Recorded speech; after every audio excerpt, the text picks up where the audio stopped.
அதனால பாருங்க, பவுல் தன்னை உயர்த்தாதபடிக்கு அவனுடைய சரீரத்தில் ஒரு முள் கொடுக்கப்பட்டது. இன்றைக்கி பாருங்கள், நம்ம நிறைய பேர் நம்ம பலவீனம் நீங்கிறதில்ல, பலவீனம் மாறுறதில்ல. நானும் ஜெபம் பண்ணிகிட்டே இருக்கிறேன், இந்த ஆலயத்துக்கு வரேன், ஜெபம் பண்ணுறேன், ஆலயத்துக்கு வரேன், ஜெபம் பண்ணுறேன், பலவீனம் மாற மாட்டேங்குது, பலவீனமே நீங்க மாட்டேங்குது. அப்படியே ஸ்தோத்திரம். பாருங்கள், நம்ம ஜெபம் பண்ணி மாறலைன்னா கர்த்தர் அதில் ஒரு காரியத்தை நமக்கு வச்சுக்கிறாருன்னு அர்த்தம். அல்லேலூயா. நம்ம ஜெபம் பண்ணி மாறலைன்னா கர்த்தர் அதில் ஒரு காரியத்தை வைத்திருக்கிறார். அப்போ பவுல் ஜெபித்தார், கர்த்தர் சொன்னார், என் கிருபை உனக்கு போதும். அல்லேலூயா.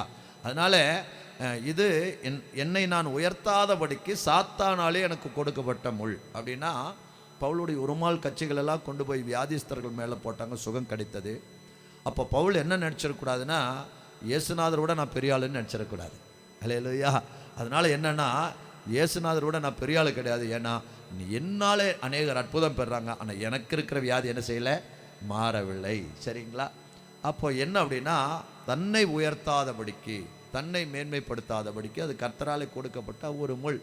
அதனால பவுல் என்ன செஞ்சார்னா, இன்னும் ஸ்தோத்திரம் பண்ணி கிருபையால் ஓடினார். தேவ பிள்ளையே, இந்த பலவீனத்தினால் நாம் மறிக்க போகிறதில்ல.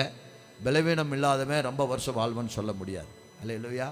எத்தனை பேர் பலவீனம் இல்லாமல், எந்த ஒரு வியாதி இல்லை, எந்த ஒரு பலவீனம் இல்லை, திடகாத்திரமாக இருக்கிறாங்க, நன்றாக இருக்கிறாங்க, அவங்க மறிப்பார்கள் என்பது கூட எதிர்பார்ப்பதில்லை. ஆனால் இன்றைக்கி எத்தனை வாகன விபத்துகளை நொடி பொழுதில் அவங்க மறித்து விடுறாங்க, இல்லைங்களா? அவங்களுக்கு எந்த ஒரு வியாதி இல்லை, எந்த ஒரு பலவீனம், அவங்களுக்கு நம்ம செத்துருவோங்கிற எண்ணம் கூட கிடையாது. ஆனால் நமக்கு எத்தனையோ பலவீனங்கள் இருக்கிறது. இந்த பலவீனத்தில் நம்ம பிழைப்புமா இல்லை போய் சேர்ந்துருமா அப்படிங்கிற ஐயப்பாடெல்லாம் ஒருவேளை நமக்கு வரலாம். ஆனாலும் கர்த்தர், நம்முடைய ஜீவன் கர்த்தருடைய கரத்தில் இருக்கிறது. அல்லேலூயா.